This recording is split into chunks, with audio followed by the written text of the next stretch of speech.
Bem, nós já tivemos a proclamação do capítulo 20 do Evangelho segundo Lucas.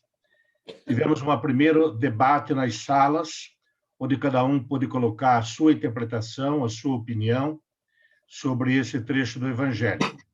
E agora, então, nós teremos uma explanação sobre esse trecho, que será feita, então, pelo Jorge Ferrari. Jorge, por favor, pode compartilhar.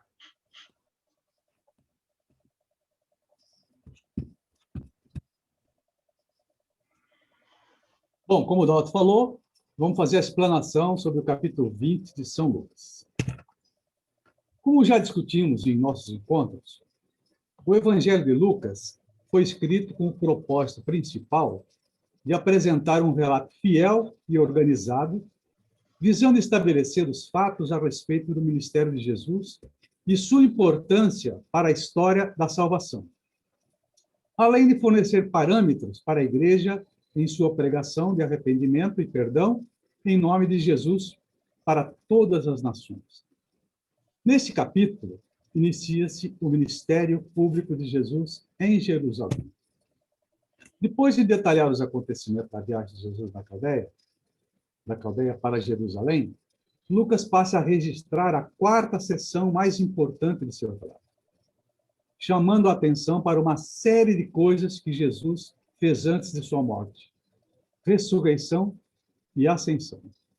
O tema principal é o relacionamento de Jesus com o Templo de Jerusalém.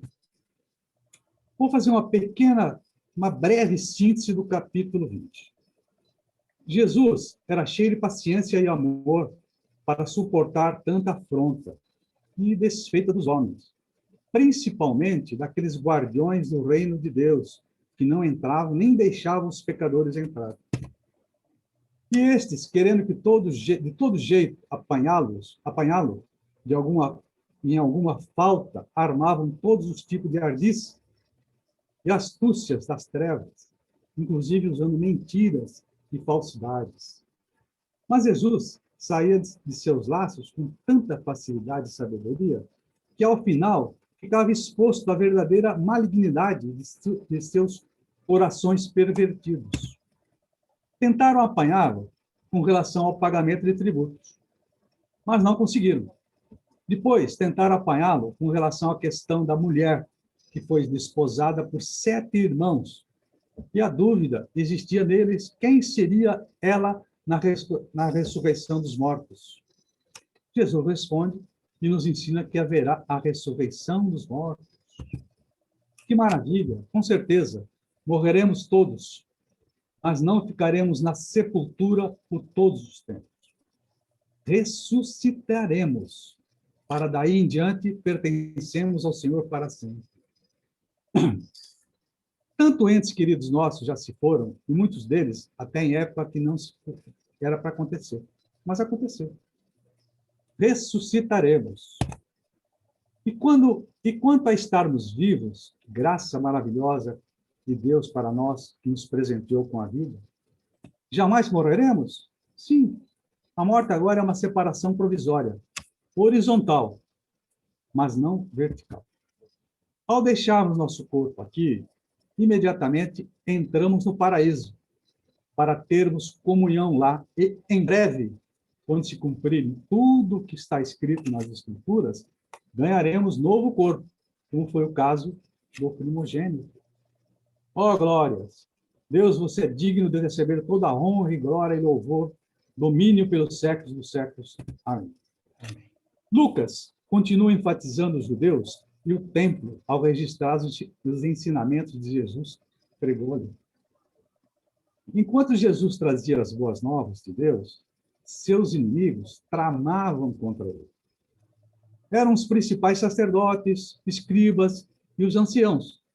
Parecia ser uma delegação de Sinédrio.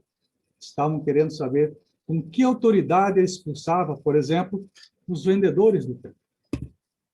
Jesus não estava evitando a pergunta deles, pois João já havia testificado que Cristo era o Messias. Caso tivesse respondido a pergunta de Jesus, então teriam respondido também a sua própria. Observem que eles não estavam interessados na verdade, mas apenas nas consequências de suas possíveis respostas. Eles pensavam que estariam colocando Jesus em aperto, mas, habilmente, Jesus lhe devolve a pergunta, tornando sua resposta condicional à resposta deles. Jesus não falava sobre autoridade com pessoas que se recusavam a responder uma pergunta religiosa tão importante. Uma resposta que, aliás, eles já sabiam. Eles foram forçados a dizer mentirosamente que não sabia, o que desobrigou a Jesus a responder. Então, Jesus começou a dizer-lhe outra parábola sobre os lavradores maus, os arrendatários que rejeitavam com violência os servos enviados para receber o aluguel que lhes era devido, formam uma ilustração vívida de uma nação que rejeitou persistentemente os mensageiros de Deus, enviados para chamá-los ao arrependimento. Com a lei a seu favor, o dono da vinha poderia tomar medidas drásticas, uma vez que tentou sucessivamente receber o pagamento, mas só recebeu recusas, insultos e maus tratos por parte dos arrendatários. Assim como o dono dessa vinha, Deus continua a oferecer oportunidade para os pecadores se arrependerem. Então vamos agora, propriamente dito, aos versículos do capítulo 20. Começar com a origem da autoridade de Jesus, que está no versículo 1 a 8. A pergunta do grupo oficial aponta um conflito de poderes. Jesus continua sua missão de anunciar a boa nova, mas agora o faz no lugar administrado pelo grupo de maior influência da sociedade israelita, os sacerdotes, escribas, anciãos. É no templo que o povo pode conferir diferentes visões do projeto de Deus, o caráter de seus líderes e a natureza da redenção de Israel. A pergunta de Jesus quer testar a capacidade de seus interlocutores aceitarem a autoridade que tem a origem em Deus, como João Batista, e, portanto, de acolherem um novo desígnio para Israel, a manifestação na vida de Jesus. Seu deliberado silêncio mostra claramente a que sistema de valores eles servem, mesmo se para isso devam ignorar a ação de Deus a favor de sua povo. Agora vem aqui a parábola da vinha, dos versículos 9 a 19. No mundo comercial daquela época, um servo agia como um substituto de seu senhor com relação às propriedades alugadas. Na Bíblia, o termo servo é comumente usado para referir-se aos profetas. Não é difícil ver nos vinhateiros da parábola uma referência às lideranças de Israel, as quais fazem também essa leitura. Jesus fala ao povo, mas tendo em vista as autoridades de Jerusalém. Para Jesus, o problema não está na vinha, mas naqueles que a administram, pois seus frutos são atos de violência e de resistência à justiça. Os outros que receberão a vinha serão especificados mais adiante. A forte reação negativa dos ouvintes mostra que não aceitam a possibilidade de uma ação divina tão radical quanto o povo escolhido. A resposta de Jesus indica que a morte do filho não é uma última palavra na sequência dos acontecimentos. Justifica a destruição dos vinhateiros violentos.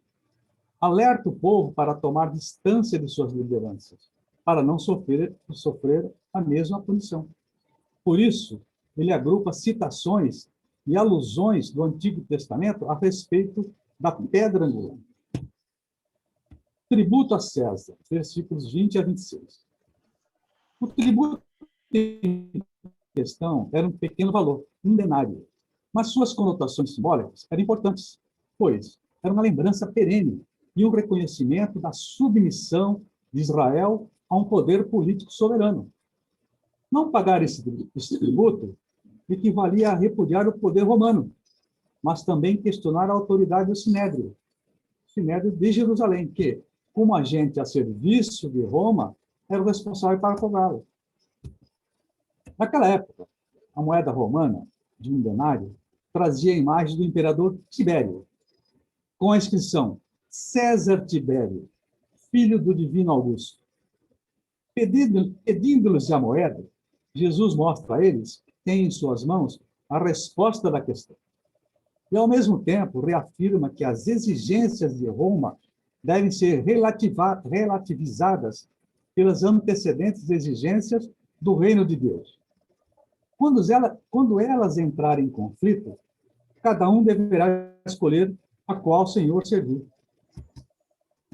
Controvérsia sobre a ressurreição, versículos 27 a 40. Única aparição dos saduceus neste evangelho.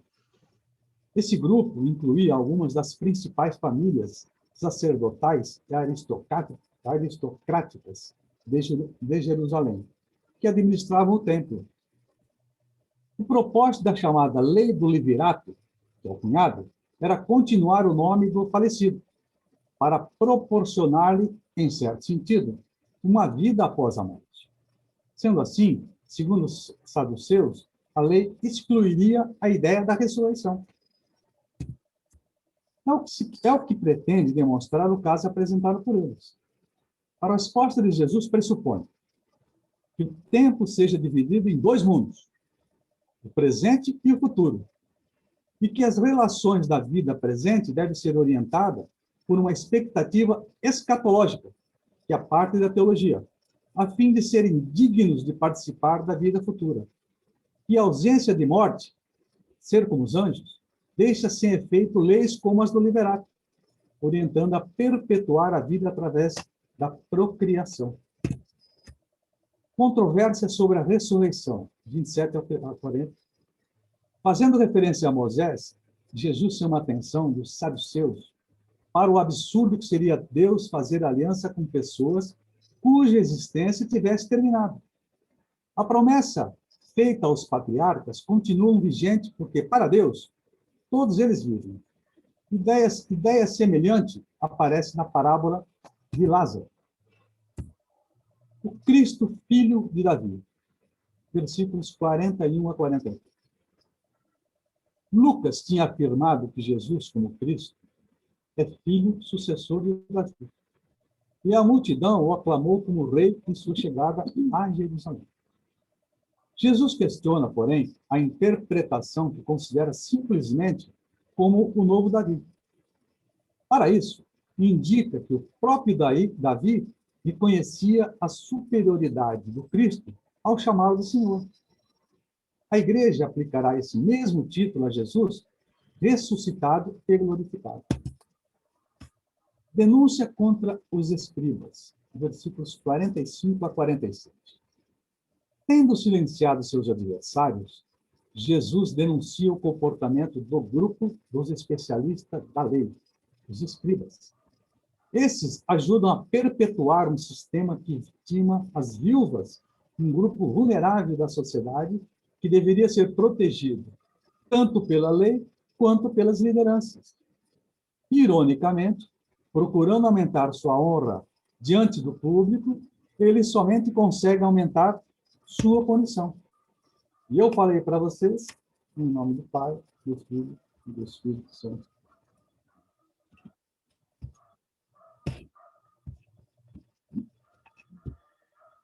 Bem, agora então, nós iremos nos reunir na nossa terceira sala, onde iremos compartilhar, mais uma vez, este trecho do Evangelho que nos foi anunciado e agora explicado pelo Jorge.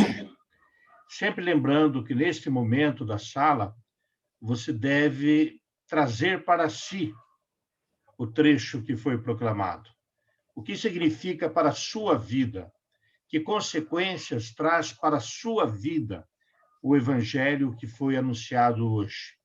E o que você gostaria de responder a Deus a partir dessa reflexão? Então, teremos 30 minutos e retornaremos aqui para a nossa sala principal. Até já.